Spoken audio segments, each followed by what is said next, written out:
Buenas tardes con todos los participantes. Hoy estamos con el tema de la resistencia a los antimicrobianos.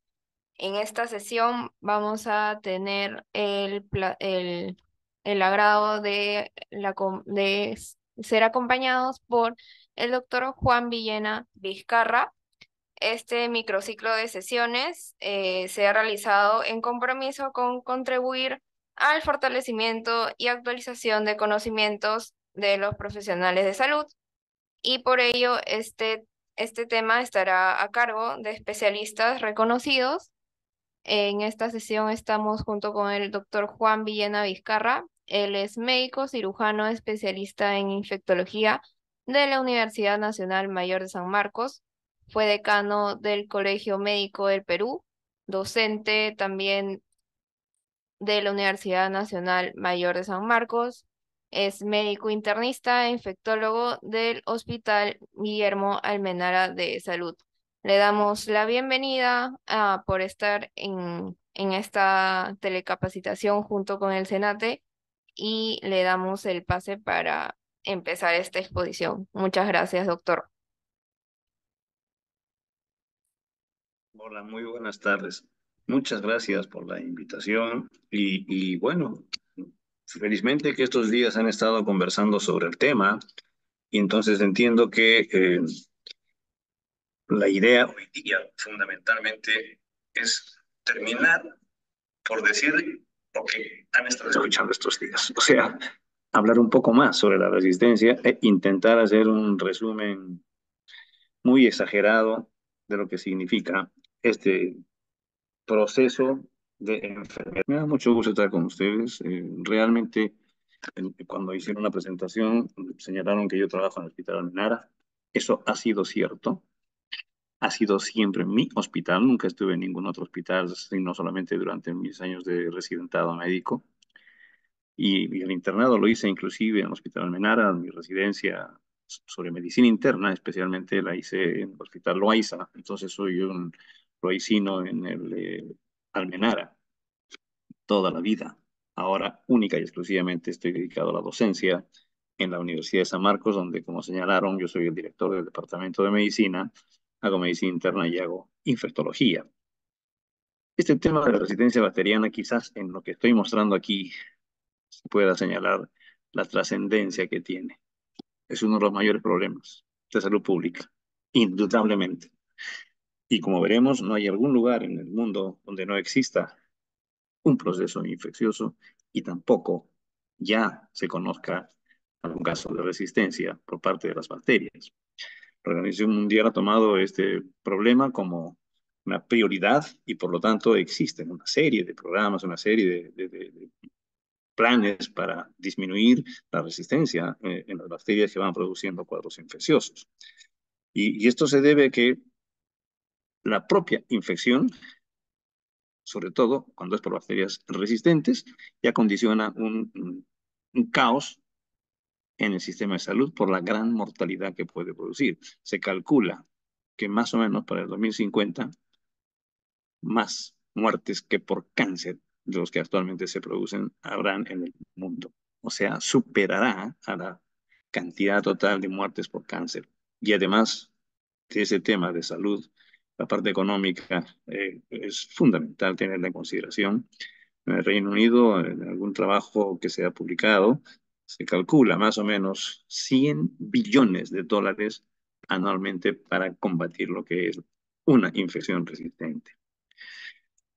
Y esta resistencia puede ser una característica intrínseca, es decir, la bacteria ya nace con resistencia para determinados antibióticos porque los antibióticos no le hacen ni mella debido a que no tienen alguno de los blancos, por ejemplo, que podría ser necesario que los tenga para que pueda actuar un antibiótico y por lo tanto, al no tener el blanco o tener algún tipo de sustancia que lo proteja desde que nace, esa es una característica intrínseca, es decir, la bacteria ya es resistente o también puede resultar de la ya sea la presión selectiva, cuando utilizamos antibióticos en forma quizás, vean, ni siquiera puedo decir en forma inadecuada, porque inclusive cuando utilizamos un antibiótico en forma correcta, debemos tener presente que ese antibiótico no solo ha de matar las bacterias que están produciendo el cuadro infeccioso, si es que es un cuadro infeccioso por bacterias, sino que también ha de matar las bacterias que tenemos en nuestro organismo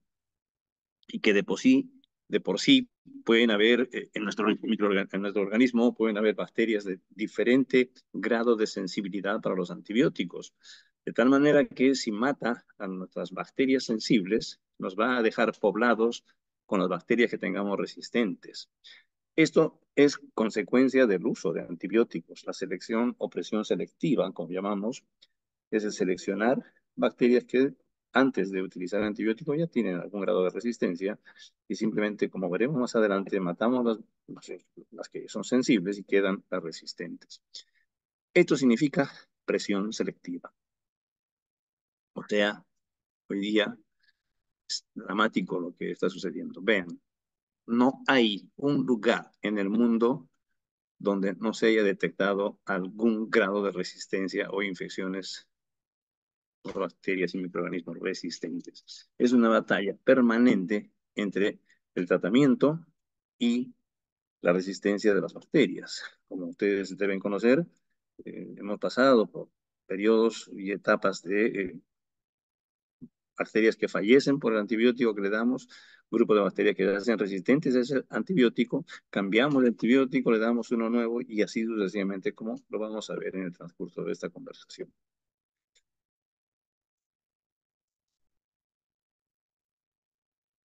Los temas, en resumen, que más o menos podremos ver es cuál es el problema y cómo hacemos el diagnóstico, por ejemplo, de una enfermedad infecciosa generada por bacterias resistentes, el tratamiento que debemos emplear en estos casos, algunas conclusiones y las recomendaciones que deberíamos concluir al terminar esta conversación. El problema. Esta diapositiva bien sencilla, si ustedes se concentran y comienzan a mirar, es sumamente sencilla. Yo la tengo viendo hace 2 semanas para poderla entender. ¿Qué es lo que nos está diciendo? Que el ser humano no solamente recibe bacterias a través de un proceso infeccioso de cualquier naturaleza, sino que las bacterias que recibe pueden ya venir siendo resistentes. Es decir, cuando ingerimos algún tipo de alimento que esté contaminado y nos ingresan bacterias, cuando comemos algún alimento que no es necesariamente un, un alimento animal, sino vegetales, pueden ya estar infectados o tener portadores a bacterias que para que las plantas crezcan bien se han utilizado antibióticos y lo mismo que para que los animales puedan replicarse y estar saludables, también se utilizan antibióticos, como ustedes saben. Y entonces allí empieza el ciclo, especialmente fuera de los hospitales. Clásico es el trabajo en el que se demuestra la resistencia a vancomicina del enterococo en Europa, el empleo de avoparcina para alimentar las aves, avoparcina es un primo hermano de vancomicina, generó que aparezcan estafilococos, enterococos resistentes a la penicilina y más adelante resistentes a la vancomicina, la avoparcina generó resistencia a vancomicina en estafilococos que podían o no venir siendo resistentes en enterococos que venían siendo resistentes a penicilina o no. No había correlación entre la resistencia a otros antibióticos y la resistencia que se generó específicamente a vancomicina a través del uso de avoparcina, no en los hospitales, como es lógico, sino en el alimento de los animales. Es decir, desde aquí ya empieza una generación de un círculo vicioso de que los gérmenes puedan ir replicándose y haciéndose resistentes frente a antibióticos que una persona no ha utilizado, sino simplemente ingirió algún alimento que ya venía con bacterias resistentes y termina infectándose con una bacteria resistente. Lo habitual, lo clásico es una infección por gérmenes sensibles y que luego, con el uso de antibióticos, se puedan ir seleccionando. Pero también existe la infección natural desde el primer día con gérmenes resistentes por haber sido estos gérmenes criados, digamos, en un medio donde los animales recibían antibióticos y se fueron haciendo resistentes. Lo mismo sucede con las plantas, cuando los cultivos se utilizan para limpiar los fertilizantes o el agua contaminada con las heces de los animales que han recibido otros antibióticos, también pueden transportar bacterias resistentes. ¿Ya? Y este ejemplo donde dice Jorge toma antibióticos y desarrolla bacterias resistentes en sus intestinos. ¿Y por qué Jorge? Porque recibió probablemente bacterias sensibles a un antibiótico, pero las pocas que ya tenía resistentes quedaron seleccionadas. Esta es una forma de seleccionar. Y si ya venían los gérmenes siendo resistentes porque habían conocido el antibiótico durante la alimentación de los animales, este paciente va a comenzar a repartir, propagar las bacterias resistentes que las adquirió, ya sea con los alimentos o por el uso de antibióticos para tratar una infección en forma inadecuada. Recuerden que Jorge llegará a un hospital y allí será atendido. Y allí también habrá otro gran problema. Las bacterias que viven en los hospitales generalmente son resistentes a antibióticos. ¿Por qué? Porque ya se utilizan todos los antibióticos que existen en el medio, todos los que se pueden utilizar.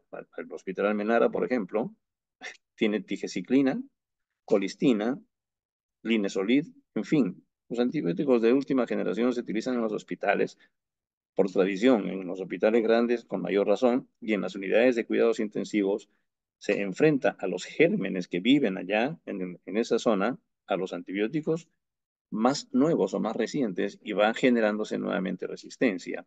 Esta es la historia natural de cómo se ha ido formando en el planeta toda una gran población de bacterias que son resistentes a los antibióticos. Y aquí lo tienen. Nosotros, en nuestro organismo, tenemos gérmenes que son muy sensibles o poco resistentes a un antibiótico, ¿no?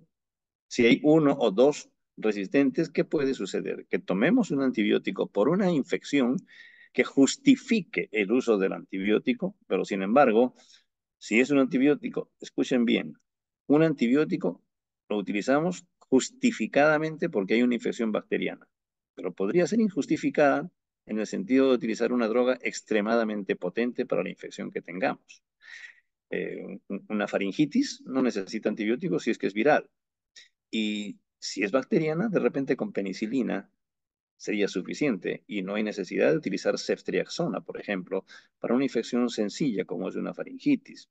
En estas condiciones, ceftriaxona va a matar todas las bacterias que pueda, pero quedarán, las que están marcadas con X desaparecen porque son sensibles a ceftriaxona, pero esas poquitas marcadas, por ejemplo, podría ser pseudomonas, a las que ceftriaxona no las va a matar, y van a ser las que posteriormente van a poblar a esa persona. Y del mismo modo, podría ser inclusive imipenem, el antibiótico que utilicemos, siendo una infección por pseudomonas. Imaginémonos todos estos bacilos azules son pseudomonas y también estos lilas son pseudomonas. Pero estas de acá son las pseudomonas sensibles, que son las que fundamentalmente tenemos en nuestro organismo. Sin embargo, ya existen cepas que tienen algún grado de resistencia, unas cuantas bacterias resistentes en nuestro organismo, que son seleccionadas, vean, las estamos seleccionando, dejando aquellas bacterias resistentes y mueren las sensibles. Esto es lo que se llama presión de selección. El antibiótico ha matado todas las bacterias sensibles y han quedado solamente las resistentes. Estas bacterias resistentes, a su vez, podrían transmitir estos genes que tienen, porque tienen sus genes de resistencia, ya sea a través de plasmidios o transposomas, a otra bacteria. Podría ser de la misma especie o de otra especie. Entonces, las bacterias se vuelven resistentes cuando se transmite material genético de una bacteria a otra. Esto es lo clásico. Una bacteria transmite el material genético a otra bacteria.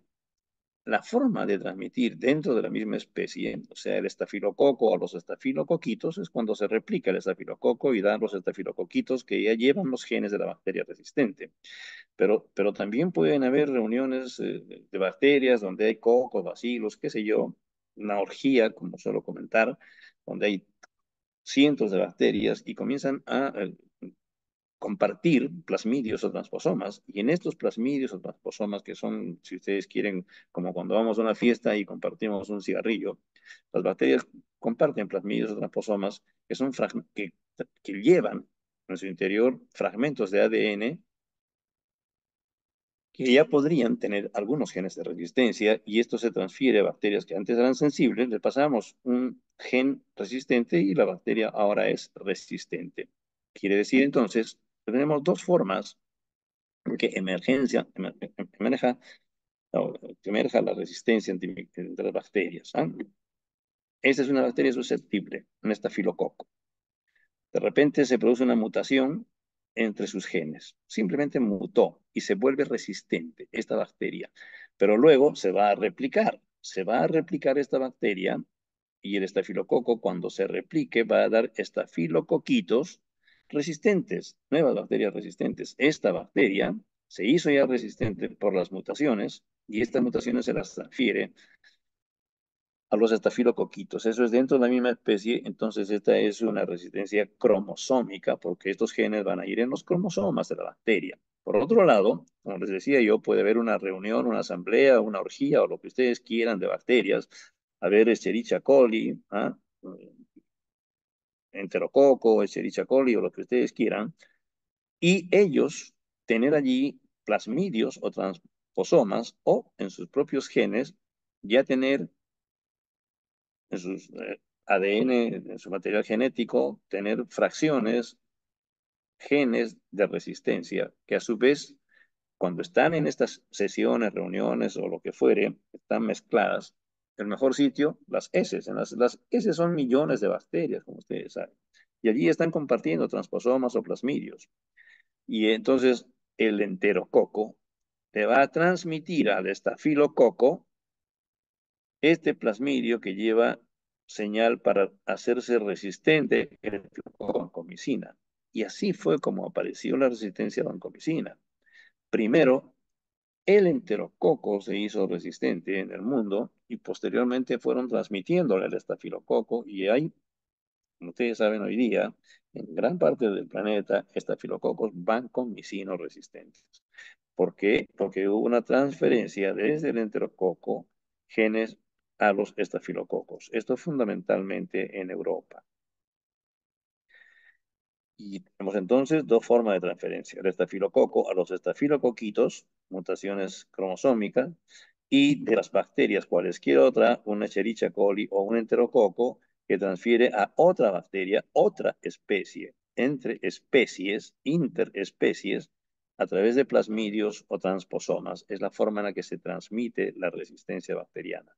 Por ejemplo, también en el mundo podemos ir precisando qué ha pasado desde después del descubrimiento de la penicilina, de los años 50, 60, 70, 80, 90. Cada década se va señalando en esta gráfica, no porque que cada 10 años se haya producido, sino simplemente para hacer la gráfica, infecciones adquiridas en hospital. Poco tiempo después de que apareció la penicilina, ya habían estafilococos dorados resistentes a la penicilina gesódica. Luego aparecieron los bacilos gram negativos y finalmente el enterococo. Vean cómo ha ido la adquisición de resistencia en los hospitales. Simultáneamente en la comunidad, Neisseria gonorrea, hemófilos influenza, Moraxella catarralis. Moraxella catarralis es altamente resistente a penicilina y cuando se producen infecciones respiratorias, que es la zona en la que afecta a la Moraxella, si es que tenemos la mala suerte de que esté Moraxella y adicionalmente la persona pueda adquirir un estreptococo sensible a penicilina, podría suceder que esta infección no sea bien tratada, la producida por el coco o un estreptococo sensible, si es que hay Moraxella, porque es un gran productor de beta-lactamasas. ¿Ah? Y a su vez la Moraxella catarralis va a mm, bloquear el efecto de la penicilina sobre el neumococo, el estreptococo, y algunas veces se asume que hay resistencia del neumococo o del estreptococo, pero no, es que hay moraxela metida ahí en esa infección y es la que está produciendo la resistencia. En la comunidad también se ha ido siendo conocida la resistencia a los enterococos y el estreptococo neumoniae. Quiere decir que los dos lugares donde se produce fundamentalmente la resistencia de las bacterias a los antibióticos es tanto en el hospital como en la comunidad. En la comunidad en las dos formas que hemos comentado. Uno, cuando les damos a los animales alimentos con antibióticos y que tienen otros antibióticos que utiliza el hombre también. Esas bacterias van a terminar siendo resistentes al antibiótico y a los relacionados contra ese antibiótico, como pasó con avoparcina, le comenté, y el enterococo se hizo resistente en Europa. Y en cambio, en los hospitales, ustedes clásicamente saben que las infecciones intrahospitalarias generalmente son producidas por bacterias resistentes a los antibióticos, a los que se les ocurra, incluyendo hoy día a tigeciclina, a vancomicina, linezolid, los antibióticos que cada vez están siendo más utilizados. Vean, en los 50 más o menos, el estafilococo era resistente a la penicilina y luego apareció el estafilococo resistente a penicilina. Siendo sensible, se transformó en resistente a la penicilina por el uso exagerado del antibiótico. Quiere decir que es sumamente importante el control de antibióticos. Cuando se utilizan en forma abierta, van apareciendo cepas. Esta forma de resistencia del estafilococo a la penicilina originalmente fue combatida por el ser humano, porque ustedes imagínense lo que pasó. Y lo cuento de esta manera, porque así lo suelo decir en otras oportunidades. Es ya tradicional que yo diga, el estafilococo era sensible, lo enfrentaron a la penicilina y comenzó a morir. ¿Qué hicieron los estafilococos? Se reunieron, hicieron su asamblea y dijeron, ¿qué hacemos? El ser humano nos quiere desaparecer del planeta. Recién llega el hombre y quiere desaparecer a todas las bacterias y a todos los microorganismos que somos mucho más antiguos que él. Y no podemos permitir que esto suceda. Nosotros no estamos aquí para matar a las personas. Mueren porque, en fin, pero el grueso de las bacterias no intentan matarnos. Y los virus tampoco quieren seguir subsistiendo, pero en esta batalla, llamémosle así, un poquito desigual, las bacterias también comienzan a ver cómo hacen para subsistir. Y aquí es donde aparecen los mecanismos de resistencia de las penicilinas. Aquí la producción de beta-lactamasas per permitió, las penicilinasas, permitió que el estafilococo dorado se vuelva resistente a la penicilina. Entonces el ser humano sintetizó meticilina. Meticilina, por supuesto que este es el grupo de las oxacilinas, cloxacilina, dicloxacilina, nafcilina.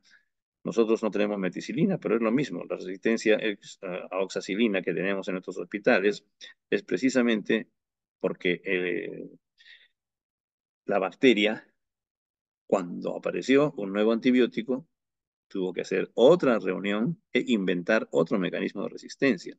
El primer mecanismo que inventaron contra las penicilinas fue la producción de enzimas que destruían a la penicilina, las beta-lactamasas, y luego se sintetizó oxacilina y el estafilococo comenzó a transformarse, volviéndose resistente, modificando el blanco.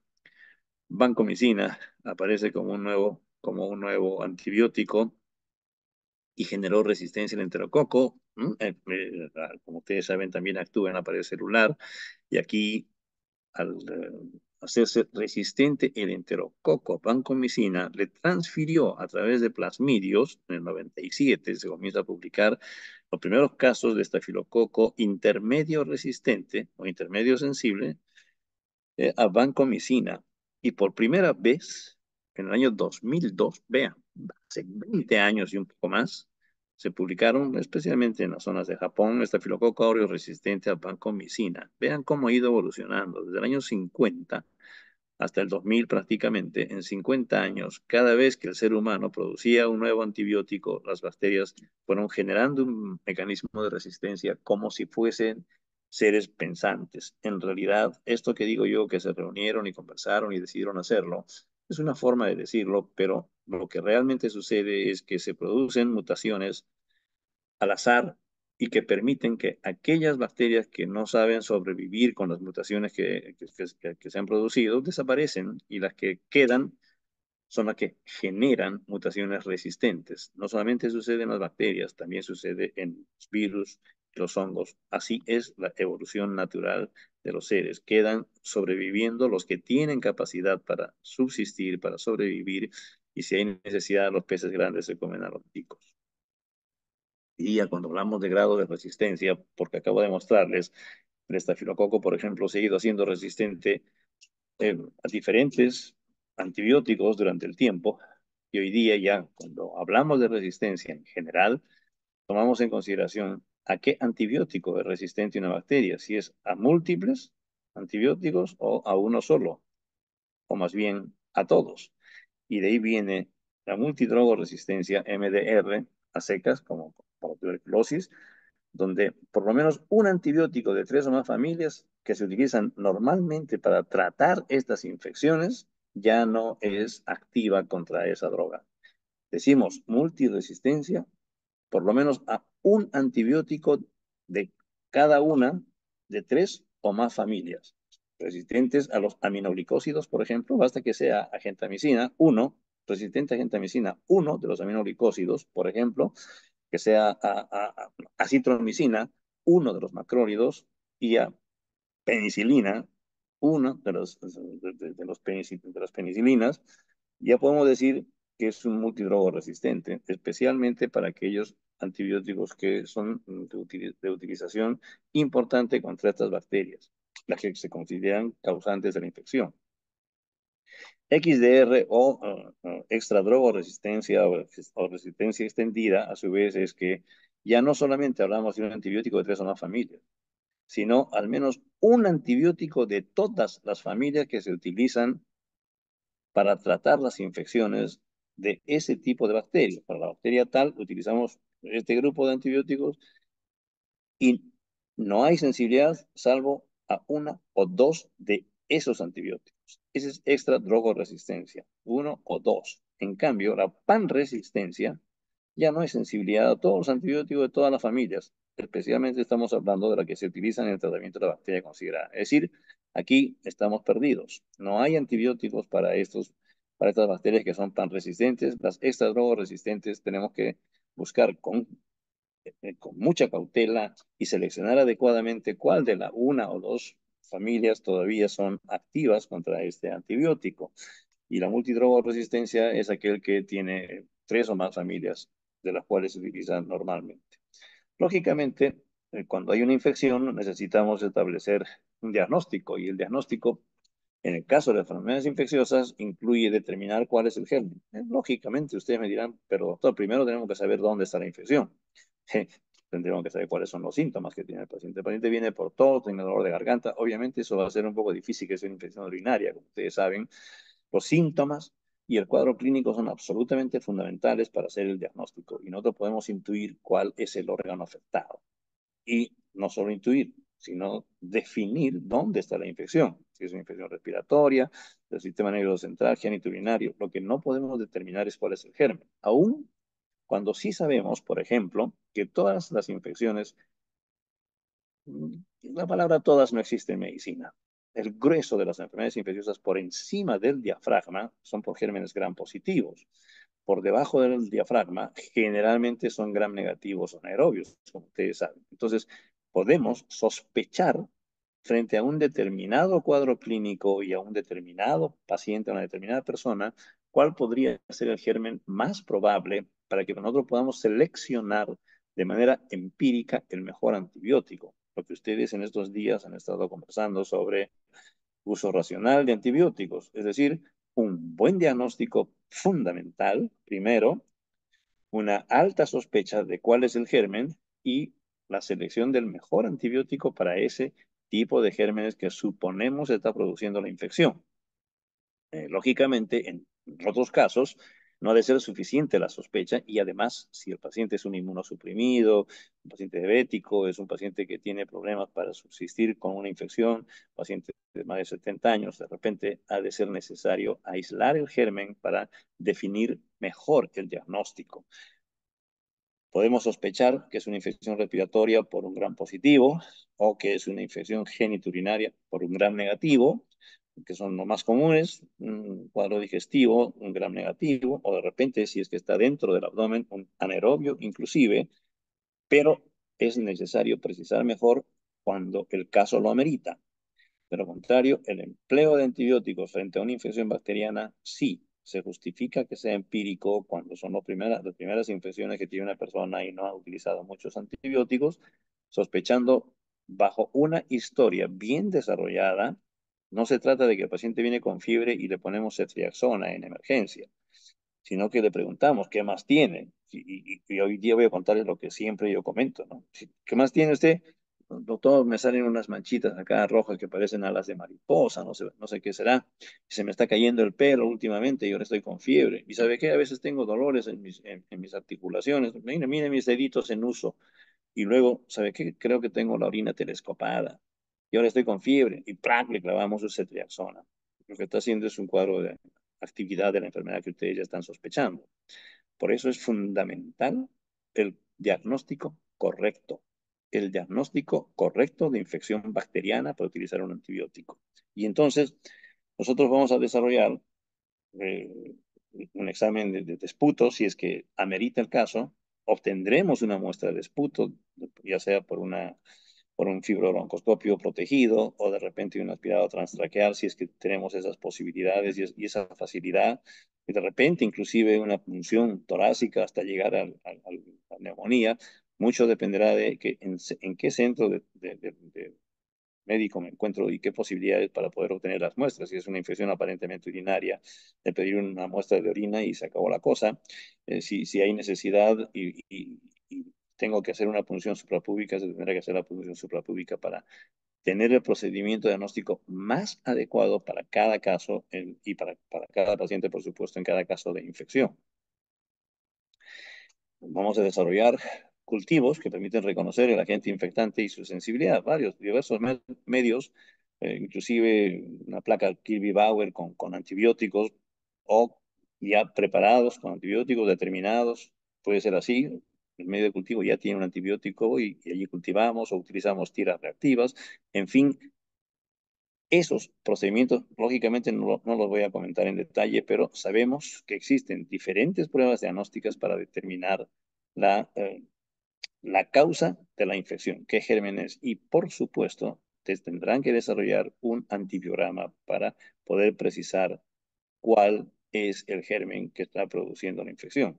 Existen otros procedimientos que son fundamentalmente moleculares, biomoleculares, que nos permiten determinar qué germen en tiempo mucho más corto, mucho más rápido, en horas podemos saber qué germen es el que está produciendo la infección e inclusive determinar sus genes de resistencia si es que los tiene, van A, van B, van C, para el caso, por ejemplo, de vancomicina, o un KPC, en el caso de Klebsiella, podemos definir dónde está la resistencia, ya sea por pruebas de laboratorio, bioquímicas, a las que se enfrentan los cultivos, o por exámenes directos de su ADN, que son las pruebas que se hacen con PCR.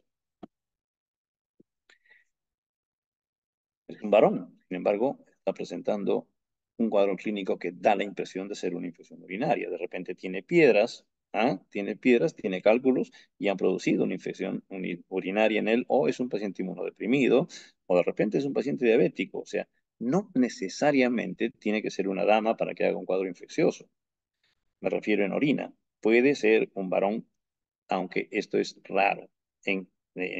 Pero no es raro si el varón tiene más de 65, 60, 70 años, en los que la próstata le genera problemas a las personas con esta edad porque retiene orina y fácilmente se va a infectar.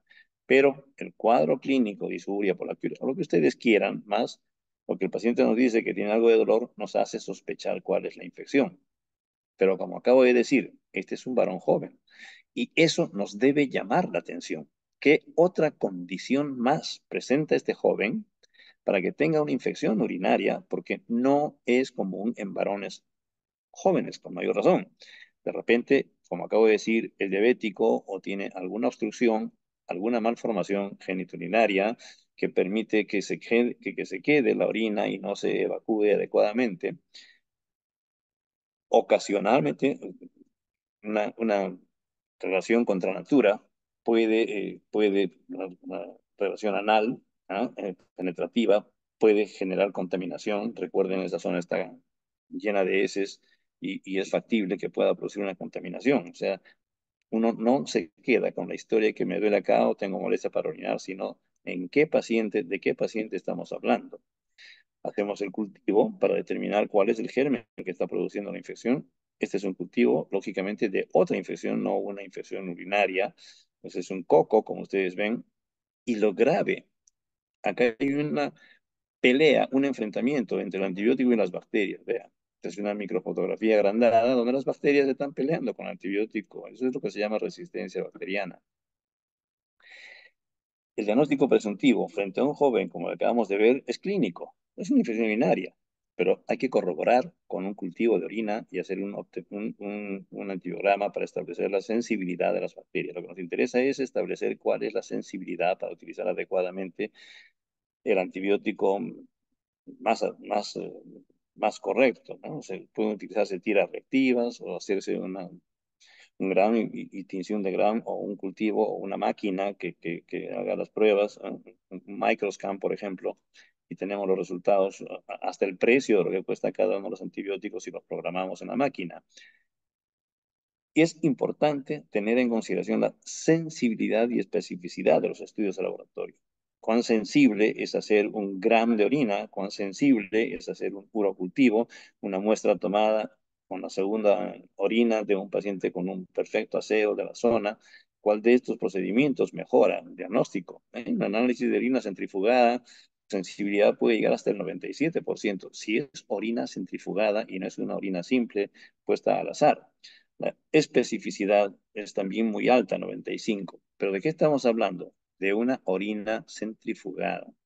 Esto se hace en los laboratorios, como ustedes saben, cuando hacemos un sedimento de orina o un examen de orina centrifugada, es de alta sensibilidad y de alta especificidad también, porque nos puede determinar el tipo de germen. No es un antibiograma, pero sí nos puede determinar el tipo de germen que está produciendo la infección. El urocultivo, ¿no? Vean, menos sensible inclusive que un análisis de orina centrifugada, pero su especificidad también es muy alta y llega hasta el 98%. Nos va a decir el nombre del germen, nombre y apellidos inclusive, ¿no es cierto? El género y especie.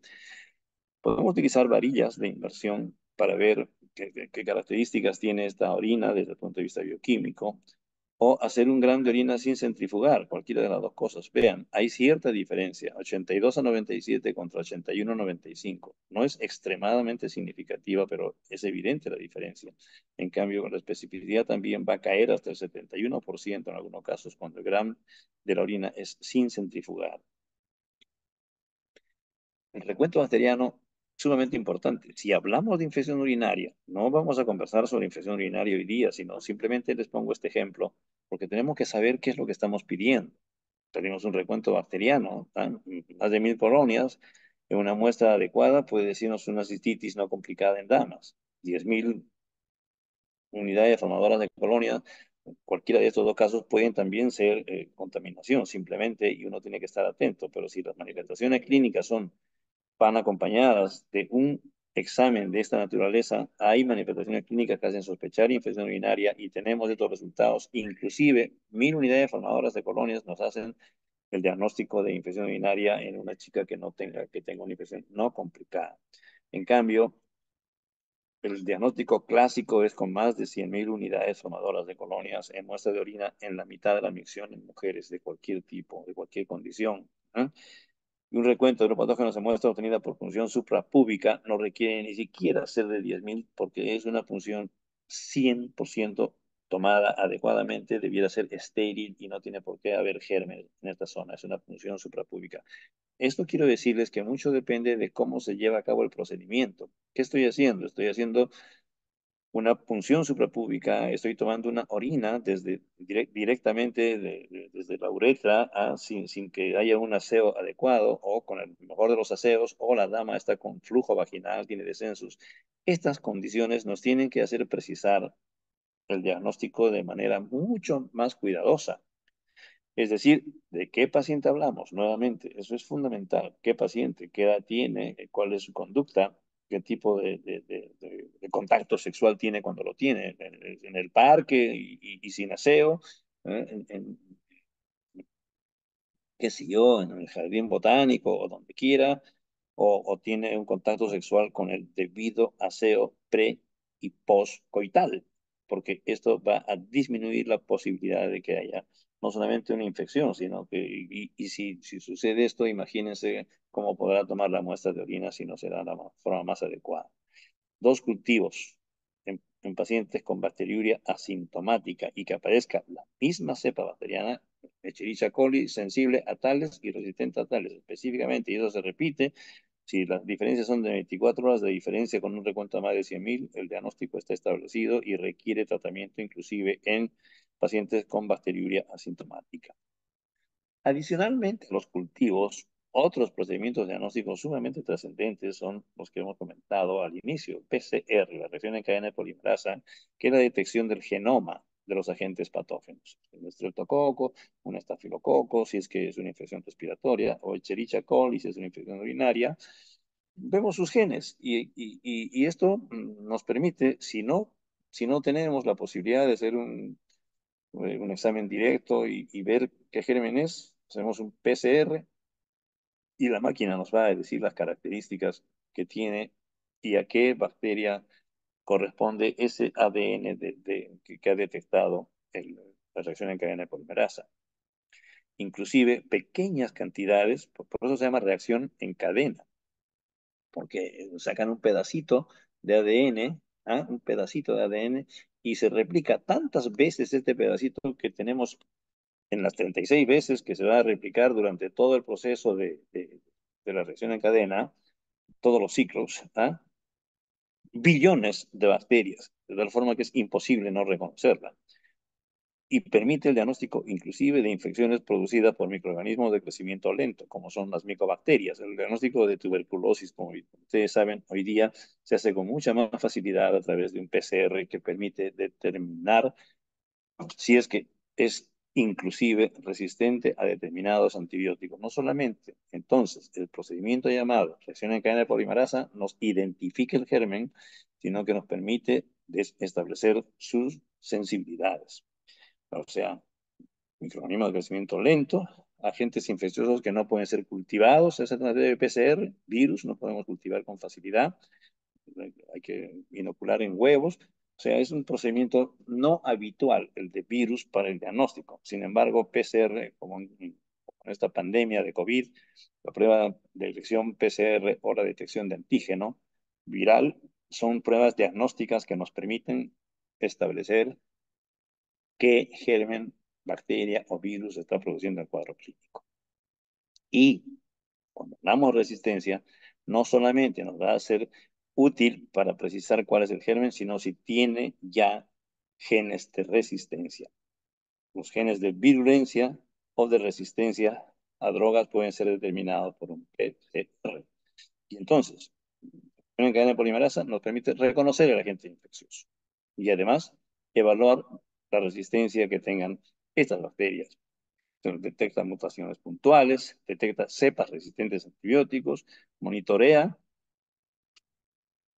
la terapia de elección, lo que hemos decidido darle tratamiento a un paciente, podemos hacer el seguimiento a través de este procedimiento si lo tenemos a mano y trabajamos en un hospital donde es factible hacer reacción en cadena de polimerasa. Muchas veces no podemos hacer ni siquiera un cultivo de sangre, de orina, porque no contamos con los medios. En esas circunstancias es que yo les decía, una buena historia clínica nos permite establecer el diagnóstico más cercano para definir qué hacemos en estas circunstancias. El diagnóstico molecular a través de PCR, como les acabo de decir, tiene ventaja, que identifica la causa de infección muy rápido, en horas. Ustedes tienen el diagnóstico dependiendo de qué tipo de PCR. Pueden haber detección de un patógeno o de múltiples patógenos simultáneamente. Esas son cuando se utilizan los cebadores adecuados para establecer si hay varias bacterias. Además, hay otra forma de PCR que no es la reacción en cadena de polimerasa habitual, sino es PCR en tiempo real. Es decir, cada ciclo nos dice en cada ciclo de replicación nos dice cuán rápido se está replicando la bacteria y precisamos con no solamente el género, sino la especie también, en el tiempo que nosotros vemos. Vemos cómo va incrementándose en cada ciclo el número de bacterias. La sensibilidad y especificidad del PCR es tan alto como 90%. Ah, y algo importante, el diagnóstico es rápido, de tal forma que se identifique el patógeno en diversas muestras. Puede ser en orina, puede ser sangre o ser esputo, ¿ah? O un aspirado nasal, como tanto es bacteria, virus e inclusive en tejidos. Adicionalmente al PCR como tal, ¿ah? Hay otros procedimientos de nanotecnología con biosensores en sistemas o sea, pequeños sistemas, muy, muy pequeños y que están absolutamente integrados, donde se puede también determinar qué bacteria es a través también de la detección biomolecular, ¿no? Es lógicamente que si son tan automatizados que no son muy buenos cuando la concentración de bacterias es baja. Pero esta nanotecnología es otro tipo de procedimiento, como la espectrometría de masas. También existen otros procedimientos. Les estoy mencionando lo que se puede hacer no solamente para un diagnóstico, sino también para investigación, con la idea de que ustedes vayan y curioseen en PCR en tiempo real, PCR múltiple, nanotecnología, qué cosa hay, qué cosa es un FISH, qué cosa es una espectrometría de masa, cómo se puede llevar a cabo el procedimiento en un laboratorio tipo Hospital Almenara o cualquier otro. La espectrometría de masas requiere un equipo especial y entonces se tiene que establecer hasta cuánto podemos tenerlo si solamente se va a utilizar para investigación o también para el tratamiento de los pacientes. Recuerden que el procedimiento en 6 horas se ha hecho el diagnóstico con la espectrometría de masas. Existe también la hibridación fluorescente, FISH, como les acabo de comentar. ¿Ah? Se detecta microscópicamente sondas de ácido nucleico marcadas con fluoresceína y uno puede, de esta manera, precisar el diagnóstico que está produciendo, del germen que está produciendo la infección.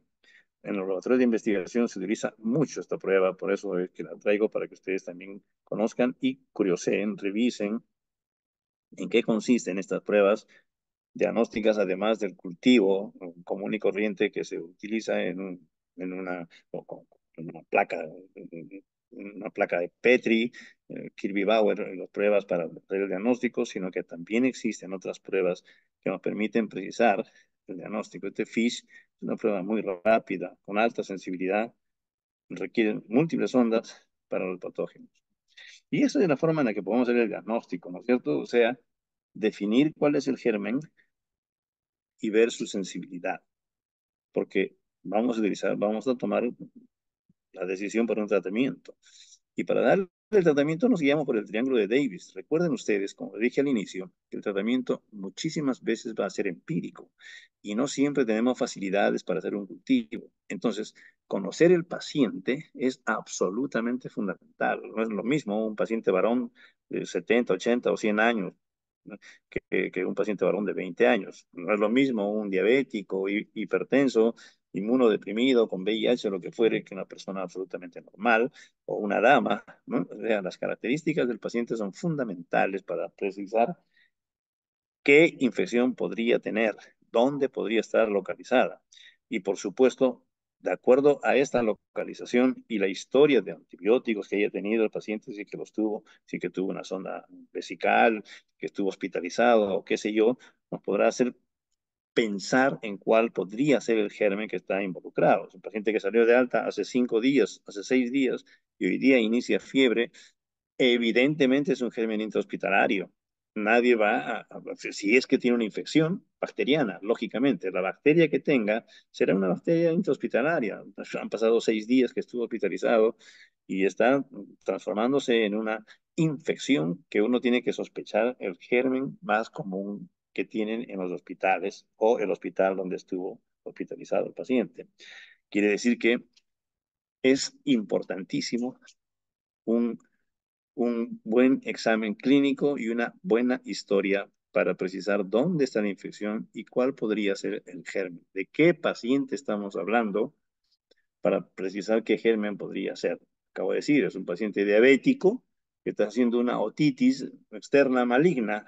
Pues es pseudomonas, como ustedes saben. Entonces, podemos más o menos sospechar cuál es el germen. Un paciente con tuberculosis, pues es un BK, otra cosa no es, ¿no es cierto? Tiene un esputo, está con sudoración, tiene pestañas especiales, ha bajado de peso, no come muy bien, placa de tórax, un huequito en el vértice superior. Aunque no hagamos el cultivo ni lo aislemos, sabemos que es un BK. Y si no hay antecedentes de haber tenido contacto con gente que sea multidroga resistente, lo más probable es que sea una tuberculosis sensible.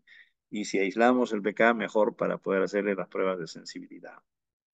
Es obligatorio que conozcamos el antibiótico. Vean, esta es la triada que se utiliza para el diagnóstico. Paciente, antibiótico y germen. Debemos tener una información muy clara de cada uno de ellos, es lo que se llama el triángulo de Davis, para establecer un tratamiento empírico absolutamente racional. No vamos a utilizar un aminoglicósido para una faringitis por ningún motivo. O sea, cada antibiótico tiene su lugar y tiene por qué utilizarse.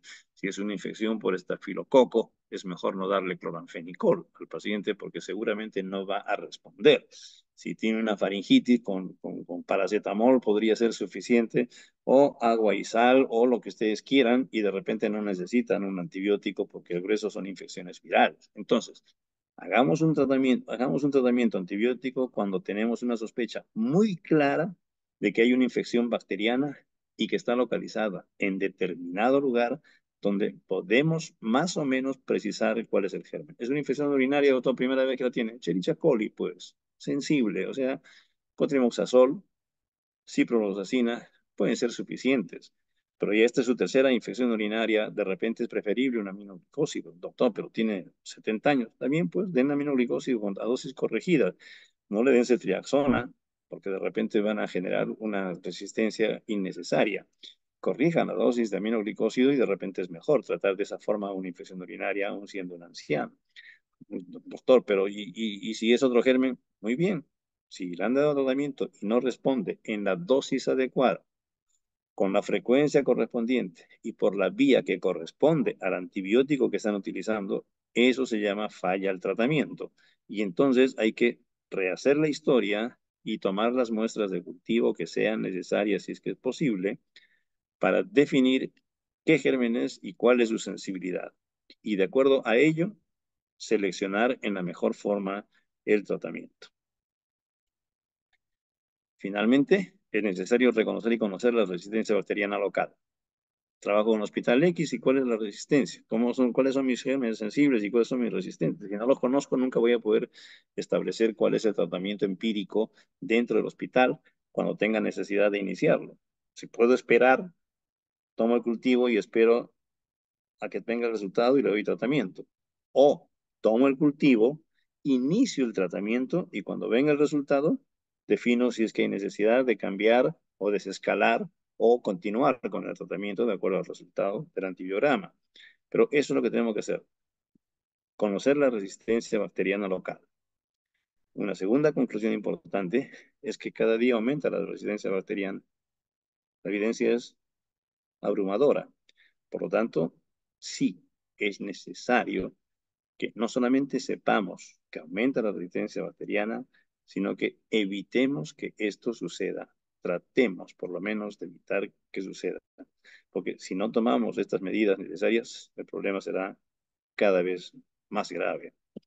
Y finalmente, lo que debemos hacer, emplear adecuadamente los antibióticos, o sea, hacer un buen diagnóstico, establecer claramente el diagnóstico y si es bacteriano, darle tratamiento. Si no es infección bacteriana, pues no usen el antibiótico.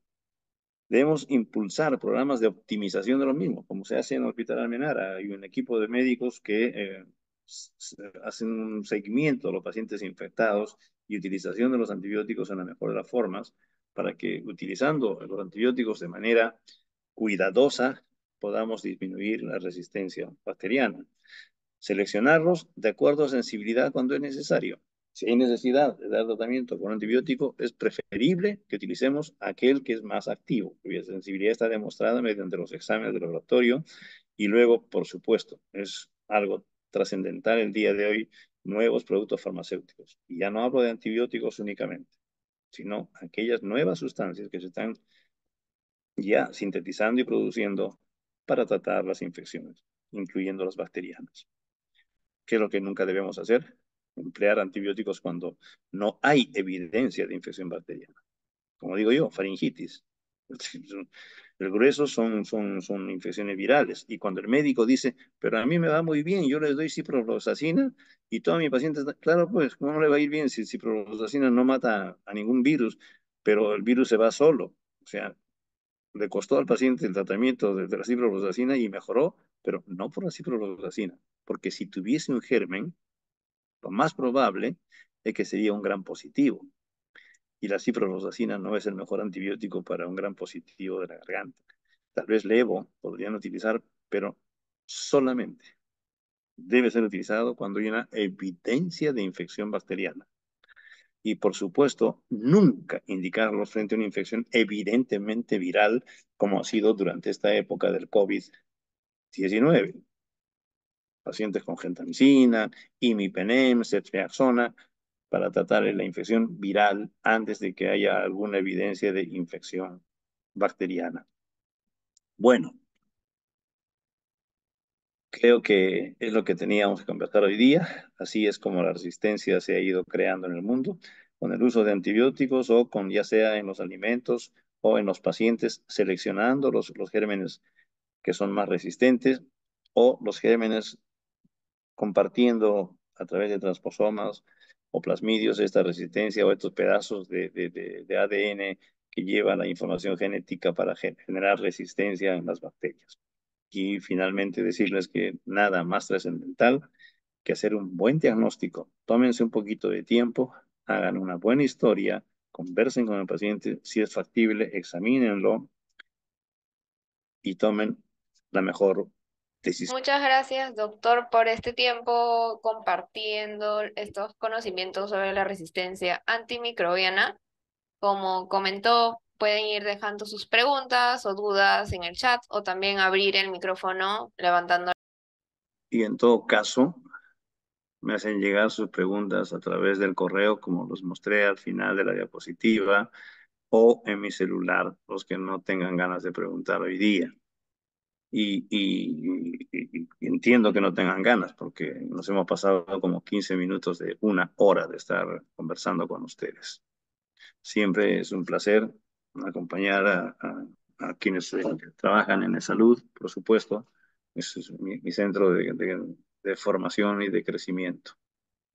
Sí, doctor, me parece que no hay preguntas por ahora. Igualmente nos puede dejar sus palabras finales. Gracias por su tiempo, por estar con el Centro Nacional de Telemedicina y un agrado tenerlo en esta sesión. No, el gusto es mío y me alegra mucho. Felicito a la organización. Yo creo que siempre es importante tener reuniones de esta naturaleza porque esos minutos los utilizamos para escuchar algo que nos va a ayudar a leer, a revisar y constatar lo que nos están diciendo. Nadie pretende enseñar lo que nadie sabe en el mundo. Nadie sabe todo, nadie sabe la mitad. Y entonces lo poco que uno pueda transmitir es simplemente motivación para que cada uno vaya y curiosee un poquito más y tenga mejor información de lo que hoy día se pueda saber en cualquier lugar. Un gusto estar con ustedes, de verdad, y nos vemos en cualquier otro momento. Listo, gracias, doctor. Igualmente a los participantes por estar aquí en esta sesión de telecapacitación. Adiós, adiós, Nos adiós. vemos. Felicitaciones nuevamente. A usted también. Gracias, doctor.